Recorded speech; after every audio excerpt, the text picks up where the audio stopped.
Strange Fits of Passion Have I Known by William Wordsworth. Structure, Summary, Analysis. Hello and welcome to the discourse.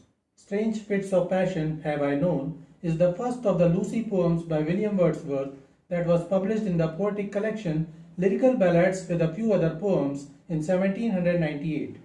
The collection also contained poems by Samuel Taylor Coleridge. Lyrical Ballads is the beginning of the Romantic movement in English literature. The Lucy poems are a series of 5 poems by Wordsworth that he wrote between 1798 and 1801. The other 4 poems of the series include She Dwelt Among the Untrodden Ways, I Travelled Among Unknown Men, 3 Years She Grew in Sun and Shower, and A Slumber Did My Spirit Seal. 4 poems of the series, except I Travelled Among Unknown Men, were published in the second edition of Lyrical Ballads in 1800. The Lucy poems convey the unrequited love of the poet for a woman named Lucy. Wordsworth never revealed the identity of Lucy. She is only mentioned and never appears as a speaker. Wordsworth portrays her as a young maiden who lived an unremarkable and isolated life near the river Dove in the English Midlands. She carries a quiet grace, but might well be seen frolicking with glee. Although blessed with beauty, she never had many suitors due to the distance she kept between herself and others.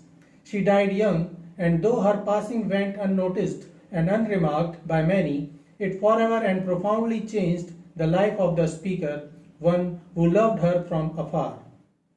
Wordsworth did not intend to present them as a group or in a particular sequence. However, in 1831, literary critic Thomas Powell recognized the works as a collection unified by a common theme. Wordsworth had lost his brother and father, and he was worried about his sister. It is believed that Lucy represents his sister, or she could simply be his poetic muse. In the poem Strange Fits of Passion Have I Known, the poet discusses the strange thoughts which he suffered once. The poet was travelling on his horse to meet his beautiful beloved Lucy on a moonlit night. As he continued to look at the moon all the way, the moon was gradually sinking. When he came nearer to Lucy's cottage, the moon suddenly dropped behind the cottage, and it brought to his mind the fearful thought of Lucy's death. Structure of Strange Fits of Passion Have I Known. The poem is written in the form of a simple ballad. It contains 7 quatrains with an ABAB rhyme scheme. The rhythm and rhyme scheme of the poem makes it almost like a nursery rhyme. The meter alternates between a tetrameter and a trimeter. So each 4-beat line is followed by a 3-beat line. The first and third lines of the stanza have 4 accented syllables, and the second and fourth lines have only 3. The poet used imagery, symbolism, simile, metaphor, assonance and consonance. The poem's major themes include love, the natural world, and death.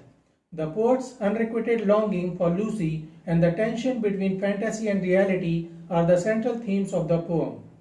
Summary of Strange Fits of Passion Have I Known. Stanza 1, lines 1 to 4. Strange fits of passion have I known, and I will dare to tell, but in the lover's ear alone, what once to me befell. In the opening stanza, the poet reveals that he once experienced strange fits of passion. He admits that these passionate thoughts were too personal, and he has no courage to tell anyone except his lover alone. This may imply that the fits he experienced are of intense love, full of sexual feelings. Certainly, these fits are passionate, and the poet longs for his lover. He longs to whisper into her ear and tell her of his deepest feelings and of these strange fits of passion that he experiences. However, these fits of passion may not be of sexual nature.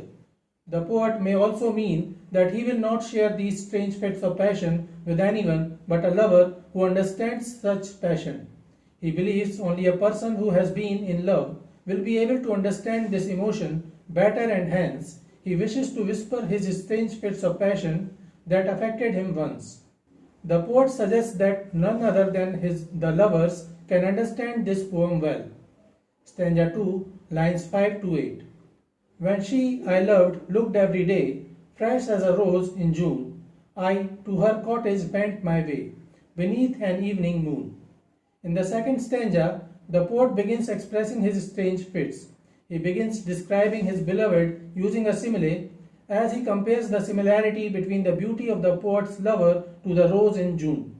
The comparison suggests that Lucy is young and perhaps the poet is describing his young teenage passionate love.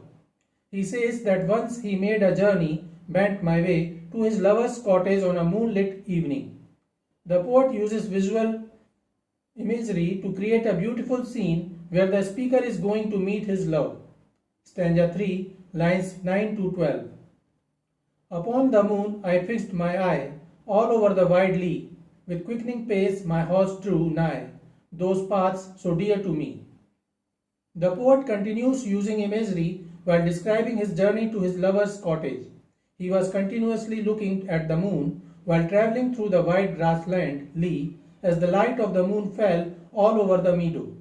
In anticipation of a lovely meet, the poet drew closer to his beloved's house with increasing speed.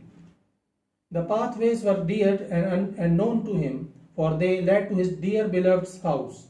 Stanza 4, lines 13 to 16. And now we reached the orchard plot, and as we climbed the hill, the sinking moon to Lucy's cot came near and nearer still.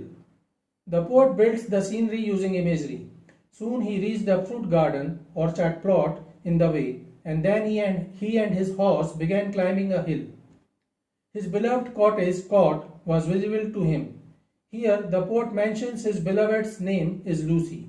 As he and his horse climbed up the hill, he noticed that the moon appeared to come nearer as it appeared to go down and hide behind Lucy's cot. The expression near and nearer still suggests that his beloved's cottage was far away and the journey wasn't easy. Yet he was hopeful and passionate, believing that every difficult journey has a beautiful destination. Meanwhile, the moon continued to go down to the horizon, seeming to be sinking right on Lucy's cottage, which suggests that the poet had travelled all night and it was too late. In this stanza, the poet also uses metaphor comparing the sinking moon to the journey that is about to come to an end because the distance of reaching Lucy's house is shorter and shorter. Stanza 5, lines 17 to 20. In one of those sweet dreams I slept, kind nature's gentlest boon, and all the while my eye I kept on the descending moon. The poet says that the journey towards his beloved is like a sweet dream. All the while he kept his eyes on the descending moon. He felt very much like he was in a dream. The light of the moon, the ride, and the feeling of love are all coming together to make the speaker feel that he is living in a dream. He describes the dream as the kindest gift of nature, nature's gentlest boon. It was a beautiful and amazing night to be to him. He felt nature was kind to him and that night was a blessing to him as he was going to meet his beloved. He began dreaming about the sweet dreams, sweet things that would happen when he would finally meet Lucy. However, his eyes were fixed on the descending moon and noticed that the brilliant moonlit light was fading. Stanza 6, lines 21 to 24. My horse moved on, hoof after hoof, he raced and never stopped. When down behind the cottage roof, at once the bright moon dropped. The poet's horse continued to plod forward as he reached closer and closer to his beloved's cottage. While he was still dreaming of the sweet things that would happen when he met his beloved, the moon disappeared behind the roof of Lucy's cottage. The poet now had no moonlight to guide him. Stanza 7, lines 25 to 28. What fond and wayward thoughts will slide into a lover's head? O mercy to myself, I cried, if Lucy should be dead. Now it was dark as the moon had sunk behind Lucy's cot. The sweet dreams of the poet began to disappear and a dark melancholy engulfed his mind. A wayward, foolish thought disturbed him and it was really terrible.